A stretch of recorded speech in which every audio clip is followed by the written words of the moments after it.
उत्तराखंड के एक छोटे से कस्बे रामपुर में मौसम अचानक करवट बदल चुका था। बारिश की बूंदें रुकने का नाम नहीं ले रही थी। बिजली की कड़कड़ाहट और तेज हवाओं से ऐसा लग रहा था जैसे आसमान भी किसी गम में रो रहा हो। झोपड़ पट्टी के किनारे एक टूटी फूटी झोपड़ी में हरी, उसकी पत्नी राधा और 8 साल की बेटी मुनिया रहते थे। अरे राधा, इस बार की बारिश तो कुछ ज्यादा ही बेरहम निकली। देखो ना, फिर से छत टपकने लगी है। अब खाट भीग गई तो हम कहाँ सोएंगे? हाँ जी, मुनिया भी बार बार खांस रही है। एक ओर छत से पानी टपक रहा है, दूसरी ओर खिड़कियां टूटी हैं। हवा सीधी अंदर आ रही है। कुछ कीजिए ना। ठीक है, मैं सुबह मालिक के बंगले पर जाकर मदद मांगूंगा। अगर वो कुछ उधार दे दे तो छत की मरम्मत करवा लूंगा।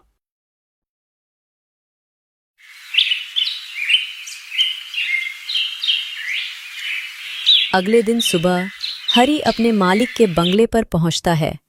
मालिक बरामदे में कुर्सी पर बैठा चाय पी रहा था और नौकर को डांट रहा था।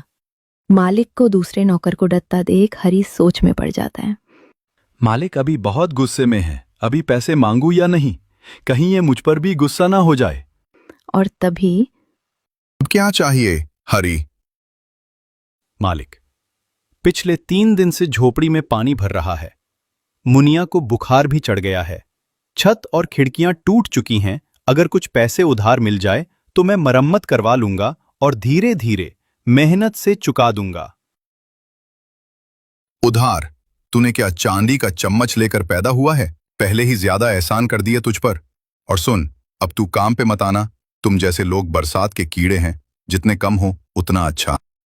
हरी की आंखों में आंसू आ जाते हैं और बिजली जोर जोर से कड़कने लगती है। मालिक, कम से कम नौकरी तो मत छीनिए। हरी की पुकारें बारिश की आवाज में डूब जाती हैं।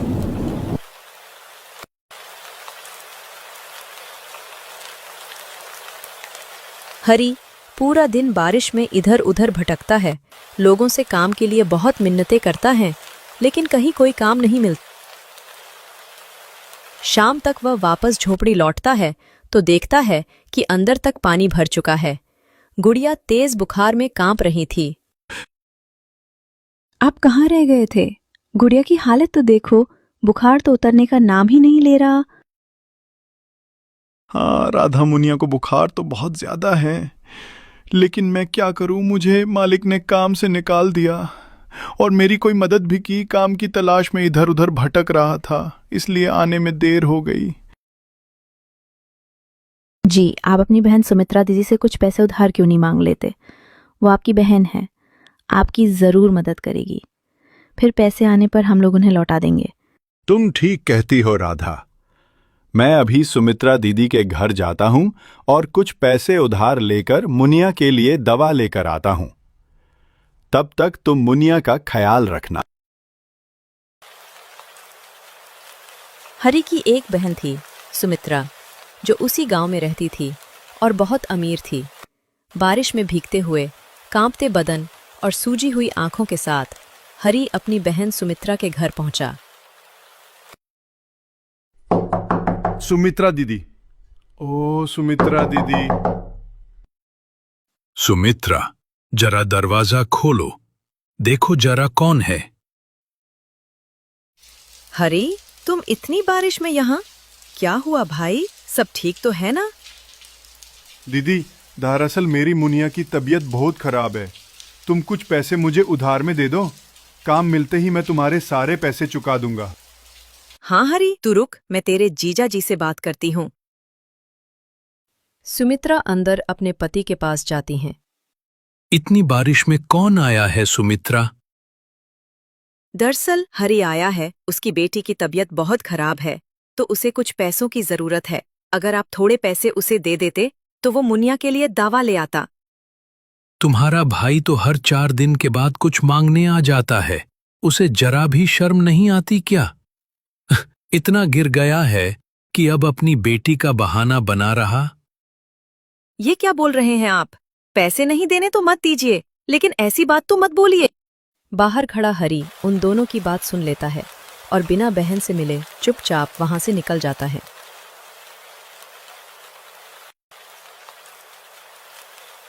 हरी दिल में दर्द और आंखों में आंसू लिए घर की ओर जा रहा था। तभी रास्ते में उसे एक मंदिर मिला। ये कैसी परीक्षा ले रहे हो भगवान? घर में खाने को अनाज नहीं, रहने को ढंग का घर नहीं, बेटी बीमार और एक रिश्तेदार भी मुसीबत में साथ नहीं देते। क्या करूं, कुछ समझ में नहीं आ रहा। मैंने राधा से कहा था कि मैं दवा लेकर आऊंगा। अब मैं उसे क्या जवाब दूं? सब बातें हरी अपने आप से कर रहा था। तभी मंदिर में एक साधु बाबा हरी की सारी बात को सुन रहे थे। वह हरी के पास आए और बोले, बेटा, अपनी आंसू पूछो। मैं तुम्हारी सारी बातों को सुन लिया हूं। जब मुसीबत आता है तो कोई साथ नहीं देता है। चिंता मत करो। तुम इस मंदिर में आए हो तो खाली हाथ लौटकर नहीं जाओगे। ये 2 सोने के सिक्के रख लो। अपनी बेटी का इलाज करवा लेना और कुछ पैसे व्यापार में लगा देना। तुम्हारी जिंदगी बदल जाएगी। बाबा, आपका बहुत बहुत धन्यवाद। मैं आपका उपकार कभी जिंदगी में नहीं भूल पाऊंगा। अच्छा, ठीक है, जाओ, अब अपने घर जाओ। तुम्हारे घर में तुम्हारे बच्चे बीवी इंतजार कर रहे हैं। वह 2 सोने के सिक्कों को लेकर हरी बहुत खुश हो जाता है और अपनी बेटी की दवा लेकर घर को लौटता है और सारी कहानी अपनी पत्नी राधा को बताता है। वो साधु बाबा तो जैसे हमारे लिए भगवान बनकर आए थे। जब अपना साया भी साथ छोड़ देता है, तब कोई अजनबी इस तरह मदद करे, ये चमत्कार ही तो है। सच कहा तुमने। खैर, अब इन सोने के सिक्कों से सबसे पहले घर की मरम्मत कराते हैं, फिर कोई व्यापार शुरू करूंगा। अब बस मेहनत करनी है। उस रात दोनों पति पत्नी चैन की नींद सोते हैं। अगली सुबह बारिश भी थम जाती है। हरी ने पहले अपने जर्जर घर की मरम्मत करवाई। राधा, मैं सोच रहा हूं कि व्यापार करने से अच्छा है कि मैं थोड़ी सी जमीन ले लूं और उसी में बहुत मेहनत करके फसल उगाऊं। तुम क्या बोल कहती हो? ये तो आपने अच्छा सोचा है। गांव में एक जमीन हो जाएगी तो बुरे समय में वो हमारा सहारा बनेगा। ठीक है, मैं अभी गांव के साहूकार से जमीन खरीद लेता हूं। लेकिन राधा, ये साधु वाली बात तुम कभी किसी को नहीं बताना। हरी गांव के साहूकार से थोड़ा जमीन खरीद लेता है और उसमें खेती करना शुरू करता है। हरी बहुत ही मेहनती इंसान था और उसकी मेहनत कुछ ही दिनों में दिखने लगती है और उसके खेत में फसल लहलहाने लगते हैं। अब हरी को किसी भी चीज की कमी नहीं होती। हरी की तरक्की गांव के लोगों को चुभने लगती है। कल तक ये हरी सबसे पैसे मांगता फिरता था। पता नहीं कौन सी लॉटरी लगी कि इसकी किस्मत ही बदल गई। जब ये बात सुमित्रा के पति को पता चलती है। देखा, बोला था ना, तुम्हारा भाई सिर्फ झूठ की गरीबी दिखाता था। आज देखो, उसे किसी चीज की कमी नहीं है। हाँ, तो भगवान के घर देर है अंधेरे नहीं। वह भी सभी के आंसू की कीमत चुकता है और कहते हैं न कब किसकी किस्मत बदल जाए कोई नहीं जानता। लेकिन मुझे ये बात हजम नहीं हो रही। मैं पता लगा के रहूंगा कि आखिरकार उसकी किस्मत बदली कैसे, और इसके लिए मुझे सुमित्रा को उसके घर चलने के लिए मनाना होगा। सुमित्रा, चलो हरी की बेटी मुनिया से मिलकर आते हैं। उसने बताया था ना कि उसकी बेटी की तबीयत खराब थी। क्या तुम्हें बिल्कुल शर्म नहीं आती? जब उसकी बेटी की तबीयत खराब थी तब तो तुमने उसे शर्मिंदा करके भगा दिया, और अब उसके अच्छे दिन आ गए तो उससे मिलने जाओगे। मुझे तो उससे आंख मिलाने की भी हिम्मत नहीं। तुम ही जाओ। लगता है ये तो नहीं मानेगी। मुझे ही कुछ करना होगा।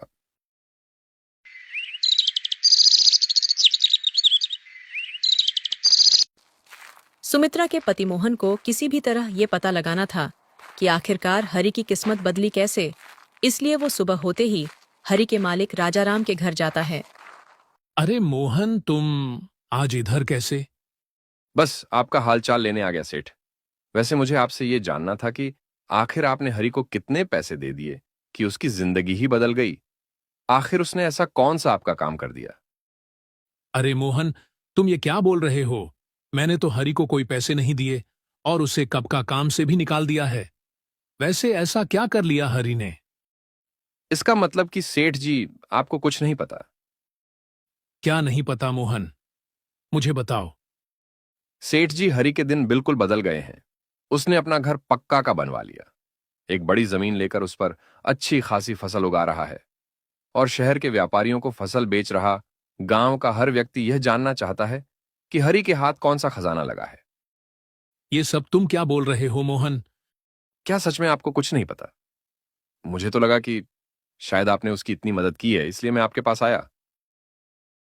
तुम चिंता मत करो मोहन, मैं पता लगवाता हूं कि आखिर हरि के हाथ कौन सा खजाना लगा है। हरि का एक मित्र जो सेठ के घर ही काम करता था, उसने हरि के जीजा और सेठ की सारी बात सुन ली और जाकर हरि को सारी बात बता दी। हरि मेहनती के साथ साथ बहुत चतुर भी था। उसने तुरंत अपने दिमाग में एक योजना बना ली। दूसरे दिन वह अपनी बहन सुमित्रा के घर पहुंच गया।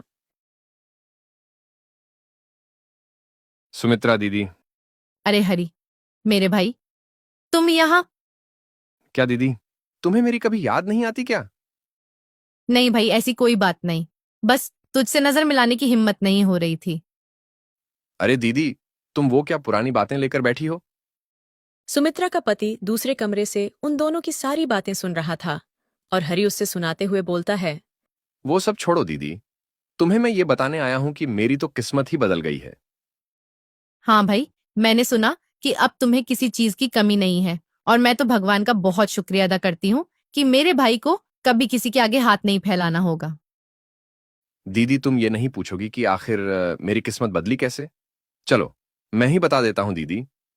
दरअसल मेरे हाथ सोने के सिक्कों से भरे 2 मटके लगे हैं। ये तू क्या बोल रहा है हरि? हाँ दीदी, मैं बिल्कुल सच बोल रहा हूं। दरअसल दीदी, जब मैं उस बरसात की रात तुम्हारे घर से बड़ा हताश होकर जा रहा था, तो मुझे खेत में 2 सोने के सिक्के गिरे हुए दिखे। और जब मैं सिक्कों को उठाने के लिए नीचे झुका तो मुझे मिट्टी में कुछ और दिखा। फिर जब मैंने थोड़ा मिट्टी खोदा तो मुझे सिक्कों से भरे 2 मटके दिखे। मैं मटकों को निकालने ही वाला था कि उस जमीन का मालिक वहां आ गया और मैंने जल्दी से मटकों को फिर से मिट्टी में छुपा दिया और 2 सिक्कों को लेकर घर चला गया और पहले उन सिक्कों को बेचकर मुनिया की दवाइयां लाई और अपना घर पक्का का बनवाया। और उन मटकों का क्या हरि, जो उस खेत में थे? क्या तुमसे पहले वो मटके किसी को नहीं दिखे? दीदी, दरअसल वो एक बंजर जमीन थी, इसलिए उसका मालिक वहां कोई खेती नहीं करता था। और 3-4 दिन की बारिश में मिट्टी पूरी तरह से गीली हो गई थी, इसलिए मुझे दिख गई। और दीदी, इसलिए मैंने साहूकार से उसी खेत को खरीद लिया और अब मुझे जब भी पैसों की जरूरत होती है, मैं उसमें से सिक्के निकाल लेता हूं। तो हरि, तू पूरा मटका ही निकाल ले, उससे वहां क्यों छोड़ रखा है भाई? अरे दीदी, घर पर रखूंगा तो सभी को पता चल जाएगा ना, और खेत में वो सिक्के बिल्कुल सुरक्षित हैं। हरि ये सारी मंगठित बातें अपने जीजा को सुनाने के लिए बोल रहा था। ठीक है दीदी, अब मैं चलता हूं। और हां दीदी, तुम ये सारी बातें किसी को नहीं बताना। तुम मेरी अपनी हो, इसलिए तुम्हें ये सारी बातें बता दी मैंने। हाँ हरि, तू बेफिक्र होकर जा, मैं ये बात कभी किसी को नहीं बताऊंगी। हरि वहां से निकल जाता है और हरि के निकलते ही मोहन सेठ के घर पहुंच जाता है और सेठ को सारी बातें बताता है। मोहन, क्या तुम ये सारी बातें सच बोल रहे हो? मुझे तो इस बात पर यकीन नहीं हो रहा। सेठ जी, मैंने ये सारी बातें खुद सुनी हैं जब हरि मेरी पत्नी सुमित्रा को ये सब बता रहा था। तो फिर चलो हरि की खेत पर चलकर खुदवाई करवा कर देखते हैं। सेठ जी, आप भी ना। भला आप कैसे हरि की खेत को खुदवा सकते हो अगर हरि ने पंचायत में शिकायत कर दी तो? तो फिर क्या करे मोहन? सेठ जी, आप एक काम कीजिए, आप आज ही हरि की खेत खरीद लीजिए, फिर खेत खुदवा सकते हैं और खेत के साथ साथ सिक्कों से भरे दोनों मटके भी आपके हो जाएंगे। लेकिन क्या हरि वो खेत मुझे बेचने के लिए मानेगा? हाँ सेठ जी, बस आप उसे कुछ पैसों की लालच देना, वो जरूर राजी हो जाएगा। सेठ और मोहन दोनों हरि के खेत पर पहुंच जाते हैं। अरे सेठ जी, आप यहाँ और मोहन जीजा आप भी, क्या बात है? अरे मोहन, दरअसल मैं और सेठ जी उस बरसात की रात तुम्हारी मदद नहीं कर पाए थे ना, तो हमें उस बात का पछतावा है और इसलिए हम तुम्हारी कुछ मदद के लिए यहां आए हैं। लेकिन अब मेरे हालात बिल्कुल बदल चुके हैं सेठ जी। अब मुझे किसी चीज की कमी नहीं है, इसलिए मुझे कोई मदद नहीं चाहिए और आप दोनों उस दिन की बात भूल जाइए। नहीं हरी, मैं तुम्हारे लिए कुछ करना चाहता हूं और इसीलिए मैं तुम्हारी ये जमीन खरीदना चाहता हूं। सेठ जी, भला आप ये क्या बोल रहे? आप ये जमीन ले लेंगे तो मैं अपने परिवार का पेट कैसे भरूंगा? अरे हरी, मैं ये तुम्हारी खेत कोई मुफ्त में थोड़े ना ले रहा हूं। मैं इसके बदले तुम्हें पूरे 1 लाख रुपए दूंगा। लेकिन सेठ जी, मैं ये खेत नहीं बेचना चाहता। अच्छा हरी, चल 2 लाख लेकर अब खेत मेरे नाम कर दे और ऐश की जिंदगी जी। लेकिन सेठ जी, भला आप इस छोटी सी जमीन के बदले मुझे इतने पैसे क्यों दे रहे? अरे हरी, अभी तो सेठ जी ने बताया ना कि हम तुम्हारी मदद करना चाहते हैं, इसलिए तुम्हारी जमीन खरीद रहे। ठीक है, जब आप लोग इतना बोल रहे हैं तो आप ये खेत ले लीजिए, मैं कोई और जमीन खरीद लूंगा। सेठ उसी वक्त हरि को पूरे 2 लाख रुपए दे देता है और हरि की खेत ले लेता है। हरि सेठ से पैसे लेकर अपने घर चला जाता है। सेठ और मोहन हरि के जाते ही खेत को खोदने में लग जाते हैं। सुबह से शाम तक दोनों मिलकर पूरा खेत खोद डालते हैं, लेकिन कोई मटका नहीं मिलता है और सेठ पूरे गुस्से में मोहन से बोलता है। मोहन, यहां तो कोई मटका नहीं है। सेठ जी, हरी ने तो बोला था कि वो मटके अब भी इसी खेत में हैं, लेकिन समझ नहीं आ रहा कि मटके हैं कहां। लेकिन मुझे सब समझ में आ गया है कि तुम दोनों जीजा साला ने मिलकर मुझे बेवकूफ बनाया है, लेकिन मैं तुम्हें छोड़ूंगा नहीं।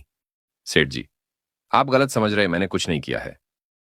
मोहन, मेरी बात कान खोलकर सुन लो। अगर कल सुबह तक तुम मुझे मेरे पूरे 2 लाख नहीं लौटा देते तो ये तुम्हारे लिए अच्छा नहीं होगा। लेकिन सेठ जी, भला मैं इतने रुपए कहां से लाऊंगा? सेठ जी, मेरा यकीन कीजिए, मैंने आपके साथ कोई धोखा नहीं किया। अगर तुम्हारे पास पैसे नहीं हैं तो कल सुबह तक तुम अपना घर खाली कर देना, नहीं तो मैं कितना खतरनाक इंसान हूं ये तो तुम जानते ही होगे। लेकिन सेठ जी, मेरी बात तो सुनिए।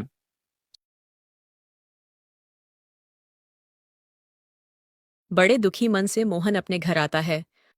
क्या हुआ, इतने परेशान क्यों हो? सुमित्रा, मैं एक बहुत बड़ी मुसीबत में फंस गया हूं। कैसी मुसीबत? मोहन सुमित्रा को सारी बात बताता है। मुझे तो पता ही था कि तुम्हारी लालच हमें ये दिन तो दिखाएगी ही, लेकिन ये बताओ कि कल से हम कहाँ रहेंगे? सुमित्रा, मुझे माफ कर दो। मेरे लालच ने मुझे इतना गिरा दिया कि मैंने अपनों के साथ ही बुरा करना चाहा और खुद मुसीबत में फंस गया। सुमित्रा, मुझे कुछ नहीं समझ में आ रहा कि अब हम क्या करेंगे। मैं जानता हूं कि सेठ बहुत ही खतरनाक इंसान है। अगर हम घर खाली नहीं करेंगे तो वो हमें जान से भी मरवा सकता है। तुम परेशान मत हो और मेरे साथ चलो।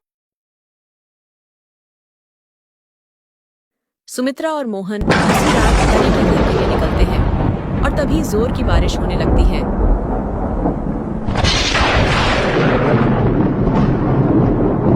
हरी, ओ भाई हरी। अरे सुमित्रा दीदी, तुम इतनी रात को यहां, अंदर आओ दीदी। भाई मुझे माफ कर दे, मैं बहुत शर्मिंदा हूँ, लेकिन अब तू ही हमें बचा सकता है। मोहन भी अपनी गलती पर बहुत शर्मिंदा होता है और हरि से माफी मांगता है। हरी, मुझे माफ कर दो, मैंने तेरे साथ बहुत बुरा किया। लेकिन दीदी, तुम लोग ऐसा क्यों बोल रहे हो? आखिर बात क्या है? सुमित्रा हरि को सेठ और मोहन की सारी बातें बताती है।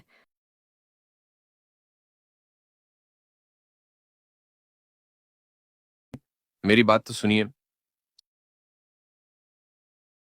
भाई, सुबह तक अगर हम सेठ के पैसे नहीं लौटते तो पता नहीं वो हमारे साथ क्या करेगा। दीदी, तुम घबराओ मत, मैं कल सुबह ही सेठ को सारे पैसे लौटा दूंगा। भाई, यही होती है, जिंदगी कब बदल जाए कोई नहीं जानता।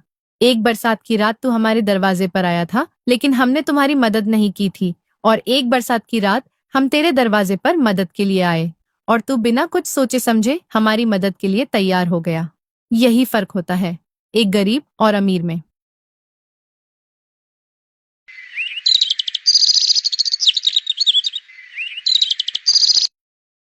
अगली सुबह हरि और मोहन पैसे लेकर सेठ के घर पहुंचते हैं और उसके सारे पैसे उसे वापस कर देते हैं।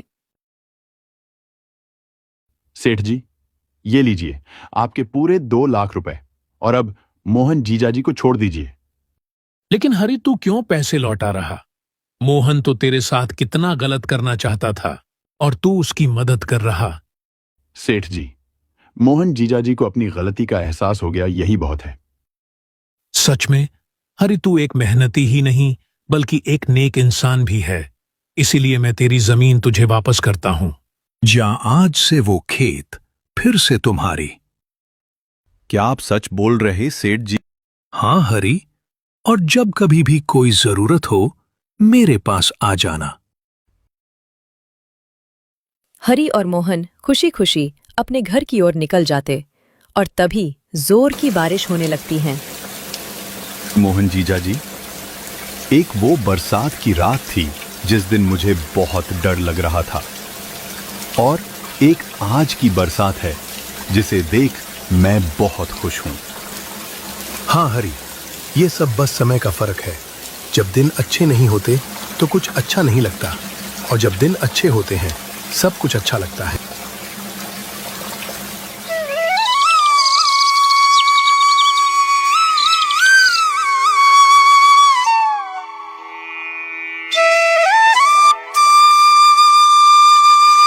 बहुत समय पहले की बात है।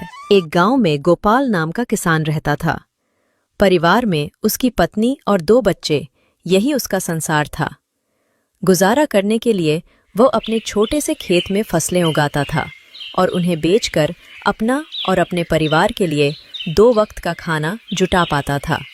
कहने को उसके पास इतना धन नहीं था, लेकिन फिर भी वो काफी खुश था। एक दिन दोपहर को वो अपनी पत्नी के साथ खेत पर खड़े होकर कह रहा था, हे भगवान, अगर बारिश हो जाए तो इस बार सभी किसानों की फसलें अच्छी हो जाएं। उसकी पत्नी भी कहती है, हाँ सही कहा आपने, अगर बारिश हो जाती है तो इस बार काफी अनाज हम किसानों के पास आ जाएगा। बारिश की आस में किसानों की उम्मीदें टूटने लगती हैं, लेकिन बारिश की एक भी बूंद जमीन पर नहीं गिरती। परिणाम ये होता है कि सभी किसानों की फसलें बर्बाद हो जाती हैं और सूखने लगती हैं। गोपाल की फसल भी पूरी तरह बेकार हो जाती है। ये देखकर गोपाल कहता है, हे भगवान, इस बार किसानों का बहुत नुकसान हुआ है। फसलें पूरी तरह नष्ट हो चुकी हैं। मैंने तो इस फसल और बच्चों की पढ़ाई के लिए कर्जा भी ले रखा था। अब मैं इस कर्जे को कैसे चुकाऊंगा? यह सुनकर गोपाल की पत्नी गोपाल को सहारा देते हुए कहती है, कोई बात नहीं, अब जो होना था वह तो हो गया। हमारी पड़ोस वाली दीदी कह रही थी कि संतोष भैया शहर गए हैं। हो सके तो आप भी शहर चले जाइए। शहर जाकर थोड़ा पैसे कमा पाएंगे तो कर्जा भी चुका देंगे। यह सुनकर गोपाल कहता है, हाँ, अब मेरे पास केवल 2 ही रास्ते हैं। या तो मैं शहर जाकर थोड़े बहुत पैसे कमा लूं या फिर खेत बेच दूं।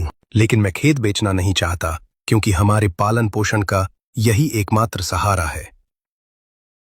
बाद में गोपाल और उसकी पत्नी दोनों मिलकर गोपाल के शहर जाने को ही उचित समझते हैं।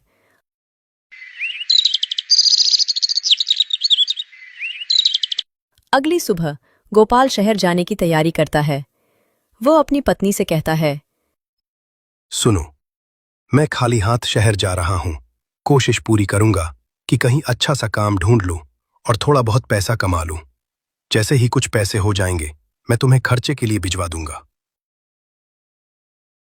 आप मेरी और बच्चों की चिंता मत कीजिए, हमारा खर्चा ही कितना है, और फिर बाद में कुछ दिनों के लिए मैं मायके भी रहाऊंगी। आप अपना ध्यान रखिए और शहर जाकर पैसे कमाइए। गोपाल के जाते वक्त गोपाल की पत्नी उसे कुछ पैसे देती है। ये देखकर गोपाल कहता है, ये पैसे कहाँ से आए? गोपाल की पत्नी कहती है, मैंने थोड़ा थोड़ा करके ये पैसे जमा किए थे अपने बुरे वक्त के लिए। अब शायद इनका सही वक्त आ चुका है। ये लीजिए, रखिए। गोपाल पैसे ले लेता है और बहुत भरी मन से पत्नी और बच्चों से विदा लेकर शहर के लिए निकल जाता है। शहर पहुंचकर वो काम ढूंढना शुरू करता है। पूरी दोपहर काम की तलाश करते करते वो थक जाता है, लेकिन काम नहीं मिलता है। उसके बाद वो एक बगीचे में जाकर पेड़ की छांव में बैठ जाता है। वहीं पास में दो जेब कतरे आपस में बात कर रहे होते हैं। तो ले सुन बे चंगुल, दिनों से कोई भी मुर्गा हाथ नहीं लगा है। लगता है इसके पास काफी माल है। इस बार खाली हाथ लौटकर नहीं आना है। सही कहा मालिक, आपकी निगाहें तो बहुत तेज हैं। तो चल अब तारीफ करना बंद कर और काम पर लग जा। मैं इसे बातों में उलझा लूंगा और तू इसका थैला लेकर 1-9-11 हो जाना। मालिक, वह सब तो ठीक है, लेकिन 1-9-11 नहीं 9-2-11 होना है। सन बकवास बंद कर और काम पर लग जा। उनमें से एक जेब कतरा गोपाल के पास जाकर उससे बात करने लगता है। अरे श्याम बाबू, कैसे हो? बड़े दिनों बाद दिखाई दिए हो। अरे भाई, आप कौन? मैं तो आपको जानता भी नहीं हूं और मेरा नाम श्याम बाबू नहीं, मेरा नाम तो गोपाल है। अरे हाँ, तभी मैं कहूं कि मैं तुम्हारा नाम भूल रहा हूं। अच्छा, और बताओ क्या हाल है? अरे क्या बताऊं भैया, गांव से शहर आया हूं काम की तलाश में, लेकिन काम मिल नहीं रहा। अगर आप मुझे जानते हो तो मेरे लिए कोई काम ही बता दो। इन दोनों की बातचीत हो ही रही थी, तभी चंगुल गोपाल का थैला लेकर 9-2-11 हो जाता है। पहला जेब कतरा कहता है, अरे भाई, लगता है पहचानने में गलती हो गई, चलो मैं चलता हूं।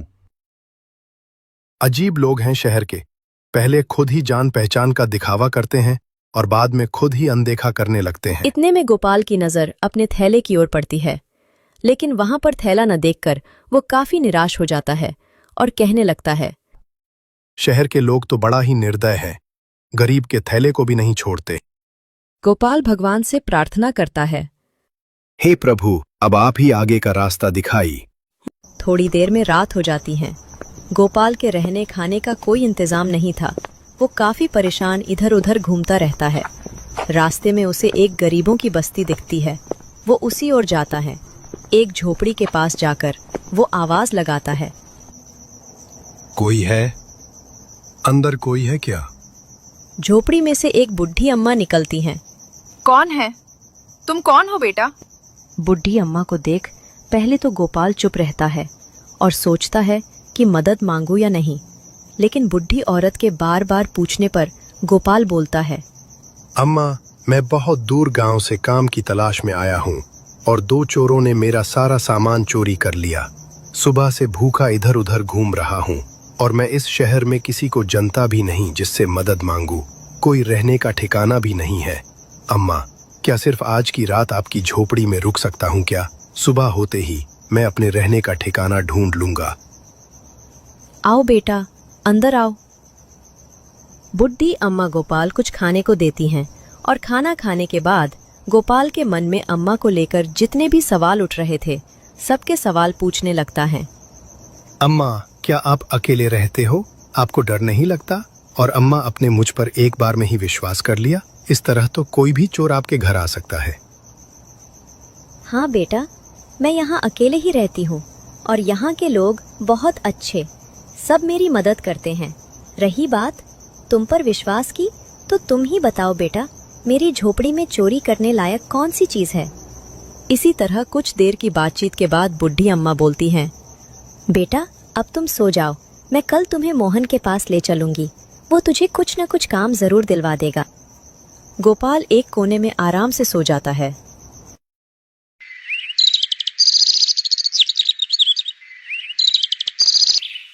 अगली सुबह अम्मा गोपाल को मोहन के पास ले जाती हैं।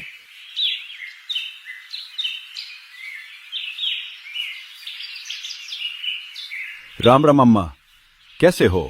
और ये आपके साथ कौन है? राम राम बेटा, मैं तुम्हारे पास ही आ रही थी। ये मेरा दूर का रिश्तेदार है, गांव से शहर, काम की तलाश में आया है। अगर तुम्हारे पास कोई काम हो तो इसे दिलवा दो। ठीक है अम्मा, मैं इसे फैक्ट्री ले जाता हूँ। वहां पर मजदूरों की जरूरत है। सुनो, मजदूरों वाले काम कर लोगे ना भाई? हाँ हाँ भाई, कोई भी काम कर लूंगा। गोपाल मोहन के साथ फैक्ट्री के लिए निकल जाता है। मोहन फैक्ट्री के बड़े मालिक से बोलकर गोपाल को काम पर रखवा देता है। देखो गोपाल, यहाँ एक बोरी ढोने के 5 रुपए मिलते हैं। अब ये तुम पर निर्भर है कि तुम दिन में कितने बोरी ढोते हो। हाँ ठीक है मालिक, मैं सब समझ गया। आपकी बड़ी मेहरबानी। गोपाल और मोहन दोनों काम पर लग जाते हैं। पूरा दिन काम करके गोपाल को कुल 100 रुपए मिलते हैं। वो बहुत खुश होता है और शाम को बूढ़ी अम्मा के घर लौट आता है। अम्मा, मैं आपका शुक्रिया अदा कैसे करूं? आपने ना ही मुझे छत दिया बल्कि मुझे काम पर भी लगवा दिया। देखो अम्मा, मुझे आज पूरे 100 रुपए मिले अम्मा। मैं मेरी पहली कमाई आपको देना चाहता हूँ। बेटा, ये तू क्या बोल रहा है? भला मैं क्या करूंगी ये पैसे? ये तेरी मेहनत की कमाई है, इसे तू ही रख। अम्मा, मोहन भाई ने बोला है कि कल वो मुझे एक कमरा भी दिला देंगे। बूढ़ी अम्मा गोपाल ये बात सुनते ही गुस्सा हो जाती हैं और बोलती हैं, बेटा, तुझे अभी तू मुझे अपनी माँ समान मानकर अपनी पहली कमाई दे रहा था और दूसरे ही पल पराया कर दिया और यहाँ से जाने की बात करने लगा। नहीं अम्मा, ऐसा नहीं है। बस मैं नहीं चाहता कि आपको मेरी वजह से कोई तकलीफ हो, इसीलिए। भला मुझ बुढ़िया को तेरे यहाँ रहने से क्या तकलीफ? तू मेरे पास ही रहकर काम कर। अगर तू इस शहर में कमरा ले लेगा तो तू तेरी कमाई से कुछ नहीं बचा सकेगा। गोपाल को अम्मा की ये बात सही लगती है और वो बोलता है, हाँ अम्मा, ये बात तो आप ठीक बोल रहे हो। अम्मा, मैं बहुत मजबूरी में अपने बीवी बच्चों को गांव छोड़कर शहर आया हूँ। बच्चों को पढ़ना है, गांव के साहूकार का कर्ज भी चुकाना है। पता नहीं अम्मा, मेरे बीवी बच्चे कैसे होंगे। बेटा, तू चिंता मत, सब ठीक हो जाएगा।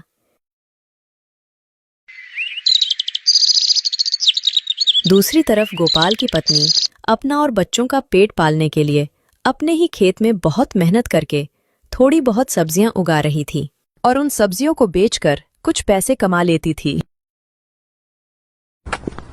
इधर गोपाल दिन रात मेहनत करता है और साथ ही साथ बूढ़ी अम्मा का भी ख्याल रखता है। अम्मा, मैं जंगल से लकड़ियां ले आया हूँ और सुबह मटके में भी पानी भर लाया हूँ। अब आपको कहीं जाने की जरूरत नहीं है। बेटा, तू ये सब काम मत किया कर, मैं ये सारे काम कर लूंगी, तू तो बस अपना काम कर। नहीं अम्मा, आप इस उम्र में कितना काम करोगी? मेरे आने से आपका काम भी तो बढ़ गया है। ठीक है अम्मा, अब मैं काम पर जाता हूँ।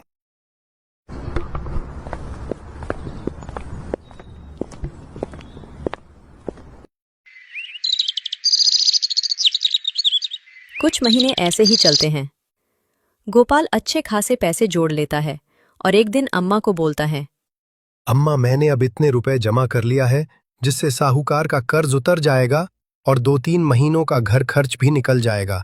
अब मैं सोच रहा हूँ कि अपने गांव अपने बीवी बच्चों के पास लौट जाऊं। उनके बिना मेरा जीना मुश्किल है और पता नहीं शांति कैसे घर खर्च जुटा रही होगी।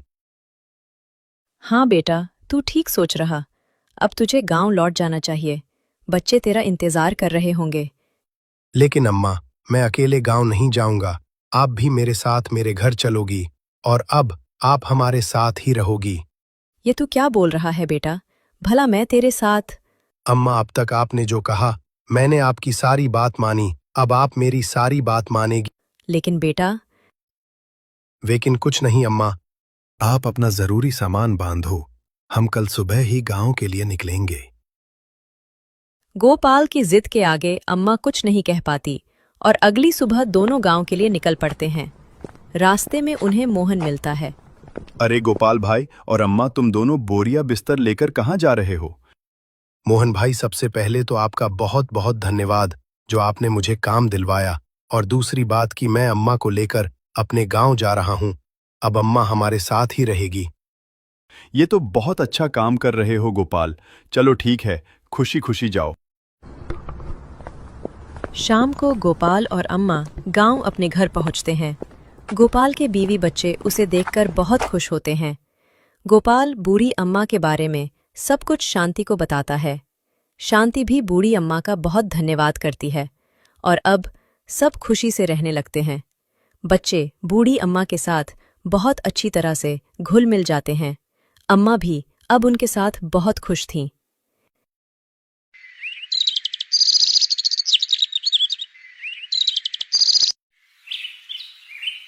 एक दिन गोपाल शांति से बोलता है, शांति, मुझे अब सब कुछ समझ आ रहा है।